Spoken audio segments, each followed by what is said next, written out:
Every business wants good customer reviews. Every customer wants a good experience. So what happens when both sides click? Or in some cases, when they don't?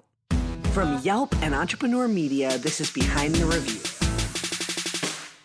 Behind the review, dig deeper too. Behind the review, get all the news. Food, flowers, fixing, make business boom. Behind the review, dig deeper too.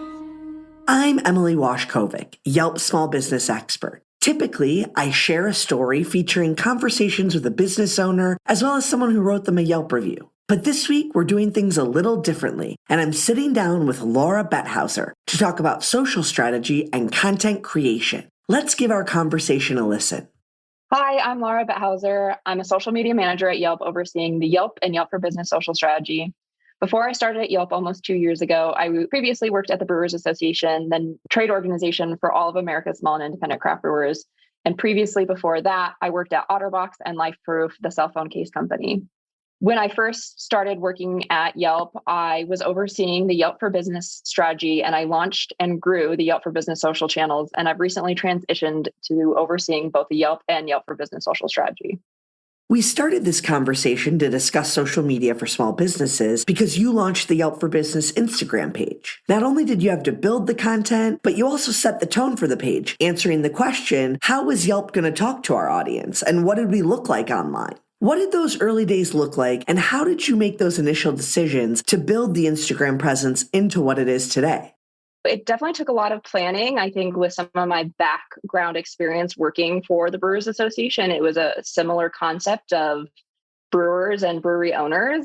They're doing everything. So not only are they the beer maker, they're the beer tender, they're also the janitor. So I tried to bring that experience into the Yelp for Business role, really coming in and thinking about the social strategy. Yelp's team, especially on the consumer side, and all of our great Yelp local channels have so much great content featuring businesses, great local food spots, things to do. But we were really trying to get at those business owners and wanted to see how can we break through the crowd and how can we make an impact through trial and error. We did some experimenting up front. And even though we originally had a plan, the plan changed multiple times to really see what would get the business owners to engage with us. One of the big things that I thought about was they don't have time. So how can we give them tips, tricks, inspiration really quick up front that would make them give us a follow and start following along?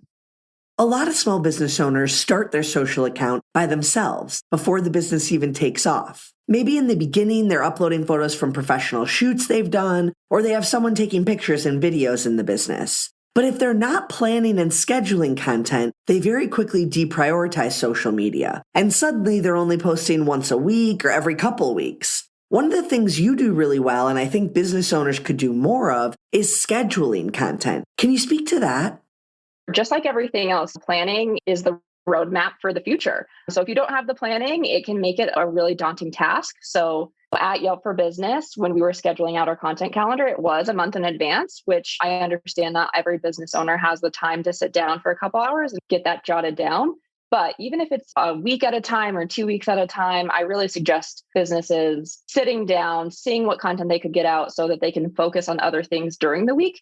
If you're not thinking about it, obviously social media is one of those things that it's important, but it's one of those things that's going to get easily written off the list. Even if you are scheduling out content, let's say 2 weeks, a month in advance, things are always going to come up. If you have a live event, if you have a special, things are always get moved around, but at least you have content that you're pushing off into the next month, or you're always having a backup content. You always want to experiment with different things as well. So don't be afraid to try different things. And at the end of the month or after the 2 weeks that you've scheduled content, go back and make sure you're looking at that performance. Not only how many likes did it get, but did anybody comment? Did anybody share it to someone? Did anybody save it to their profile, especially on Instagram? You want to look to see what's performing well and try and put themes together to see how you can incorporate that moving forward. I think a lot of times business owners are afraid to talk about themselves, and we all get a little awkward about that, right? But it's important to remember someone is always looking for what you do, what service you provide, or what you sell. So your content is always relevant, even if you feel like you're being repetitive. How do you mix it up and make sure that you have relevant content at the right time? Coming up with different content ideas can be a lot to think about. It's great to find some other people, maybe not competitors, but other people in your market that you could look at to see what they're sharing. There's great channels out there, especially on Instagram, that you can start to follow to get different ideas. Yes, video is huge right now, but also there's different carousel posts and different static posts and Instagram stories. And so how are you mixing up that content? Other things you can think about is what holidays are coming down the pipeline or what special things are happening that your business is celebrating. Now, it might not make sense for you to talk about National Wine Day, but like maybe about summer solstice, June 21st is the longest day of the year. Maybe your business is going to be open a little bit longer, or maybe you're having a special. It's an easy way to tie those certain days in. You don't have to say there's a national whatever day every day to help your content calendar, but it can definitely take some pressure off to be able to schedule things more in advance. If you're scheduling out in advance, schedule evergreen content. So if something does come up and that you're like, ooh, I want to play off of this, that you can move that around. And so that evergreen piece of content isn't getting lost. A lot of business owners think that all sounds great, but who's actually going to do this work? I think every business owner has a different level of comfort with social media, not to mention all the other hats they wear as a business owner. So how does a business owner know when it's time to hire someone for social media or when it's time to pass it off to a team member, for example? It depends, depending on every business situation. Maybe you are the best person for the job. You really enjoy it. You're the best person to speak on the brand. You are the one coming off more authentic and it's something you enjoy. Now, if you don't enjoy it, there's a lot of different ways that you can tap your employees. If you do have employees, everybody is normally has their phone pretty close to them. So ask your employees, hey, take photos, take videos, do things like maybe if you're having a down 15, 30 minutes and there's nobody in the shop, ask them to start filming content as we've talked about. And we will continue to talk about video is key right now. And so every 3, 4, 5, 6, 7 clip of you making a cup of coffee, opening your business in the morning, closing your business at night, anything like that, that's something that your employees can help you do. Definitely understand that everything on social a business owner might want to see before. So it could be like, hey, every week, can you get this to me by Friday? 2 pieces of content that you would want to post and maybe some ideas of what you would say as a caption. That could be really helpful for you because your employees can definitely help lead how your brand is seen on social media and portray how the business is being handled and what the employees are experiencing and maybe what the customers are experiencing and maybe also what they'd want to engage with on social. Let's take a quick break. Are you a small business owner? Did you know that Visa's online small business hub has tools, discounts, and resources to help you run your business? So whether you're a business beginner or an entrepreneurial expert, find the solutions, tools, and tips you need to help take your business to the next level. Plus, if you have a Visa Business credit or debit card, you can get access to cardholder benefits like Visa Savings Edge, a savings program which can help you save on everyday business expenses like office essentials, travel, and more. When you enroll your Visa Business card in Visa Savings Edge, you'll have access to valuable offers which can help turn qualifying business purchases made with your enrolled Visa Business card into savings for your business. Learn more at visa.com/small business hub. Once again, that's visa.com/small business hub. Visa, a network working for everyone. Let's put this into perspective for those business owners who might be intimidated by the idea of producing videos every single day. Not every owner is going to be comfortable on camera or even know how to create a video or a reel. How can amateur videographers, meaning me and most small business owners, get good at content creation? With so many different changes in the social landscape, video has been around for the past few years, but is really proving to be essential for any social media strategy. And it can be daunting. So it's definitely something for business owners to start thinking about how they started their business. You just have to start doing it. Every day, try and take a couple 15-second videos of something going on. It doesn't even have to be about your business. Maybe it's your dog or you making food, or are you going on a walk? But just getting comfortable with taking video is really important. Also, making sure that you know that everybody is probably feeling the same way you are, other than some of the big creators. Everybody is learning how to do videos, do editing, what's working, what's not. There's a lot of great apps that you can use. Free apps. I heavily use InShot, which is a free app that you could use to edit videos together, put different transitions in it. add music or add text overlay. And the more you do it, the more comfortable you feel, but you really have to start doing it. As I've recently moved into the social media manager position on the consumer side, I am heavily focused on the Yelp Instagram and the Yelp TikTok, which we are transitioning to, for sure on TikTok, but on Instagram, more of a video first strategy. And that means that everybody on deck is having to help with video. And that's something that, while I do have experience with it, it's every day, every time I'm on a trip, every time I'm in a restaurant, every activity I'm doing, I need to remind myself, take a quick video. If I take the video, I can always edit it later, but I don't want to look back after I come back from somewhere and be like, oh, I didn't get any video content, because you can't go back and do it. So just do it every time, get more comfortable with it.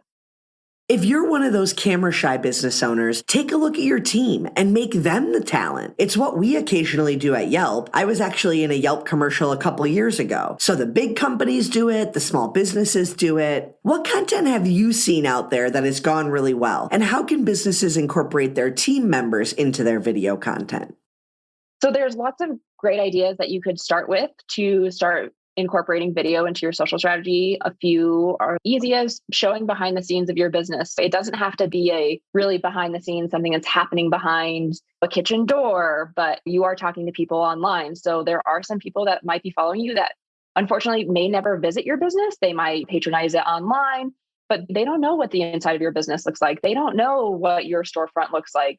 They don't know all the fun things that you have going on, the artwork that you have on the wall, etc. Just doing easy, quick things like that. That's also a great way that you can tap your employees to help if somebody's getting featured. If you do an employee of the week or employee of the month, have them talk about what they love or talk about what their favorite drink is or a special menu item that people should try. Additionally, there's different things like a day in the life. Again, some people may never get to come meet you in person or see your business. So do a day in the life. Show little clips of you opening up the business for the first time in the morning, grabbing your coffee, opening all the shades. If you're a bakery, maybe it's hot things coming out of the oven. Also, it's a great way to show, like, if you have different positions and your different employees that you could highlight, you have someone who's really good at latte art, making sure that you do a feature on them. It's a great way to be able to highlight different employees. So another great idea for social video is letting people know if you're hosting events. It could even be an elite event, or if you have a sale going on, or if you're going to be out in the community, such as like a farmer's market or something else. Being able to show different people what you have going on in your life, people will really want to engage with. Of course, we can't overlook reviews and how to use them effectively to build and market your business. We've talked a lot on this podcast about the many ways to use a great review for marketing, but never really addressed how to use them on social media or in video. It seems like it might be impossible to take something written online and make it engaging social media content. A lot of businesses actually miss the opportunity of incorporating their reviews into social media simply because they don't know how to do it. What have you seen work well, Lara? Especially at Yelp, we always talk about how reviews are great competitive advantage and great marketing for any type of business. So it's really about the engagement factor of, additionally to maybe spending a few minutes a day taking video, take 5-10 minutes a day to see what you're tagged in on Instagram, engage, reshare, comment. Some of those might be reviews that people have left you talking about how great their experience was with your business. It's always free to ask if you can share their feedback on their Instagram, on your Instagram page, or if you want to even put it into a video. If the review talked about somebody specific, your business does a Yelp reviews reading, and then you pan over to the employee who was talking about and ask them how they feel, or just have a spotlight on them and have some stars rolling around. It's a great way to be able to shout out your employees and also show your potential customers what experience they could be getting. And that concludes our episode. Be sure to subscribe so you get new episodes every Thursday. I hope you enjoyed it and were able to take a thing or two away to implement in your own life. Whether it's a new idea that you can bring back to your business or a fresh perspective on how to be a positive influence as a consumer, we share these stories to inspire and create more meaningful connections in your local community. For more information about today's business or to connect with me, check out the show notes. Behind the review, dig deeper too. Behind the review, get all the news. Food, flowers, fixing, make business boom. Behind the review, dig deeper too. This This episode featured a conversation with Lara Betthauser. Check out the blog post if you want to see all those key takeaways in bullet format. And don't forget to subscribe to the show so you get an alert each Thursday when a new episode comes out. To claim your own Yelp business page and start engaging with consumers, visit business.yelp.com. Our theme song is performed by Ali Schwartz and produced by Robbie G of Messerol Sound. The show was produced and edited by Entrepreneur Media.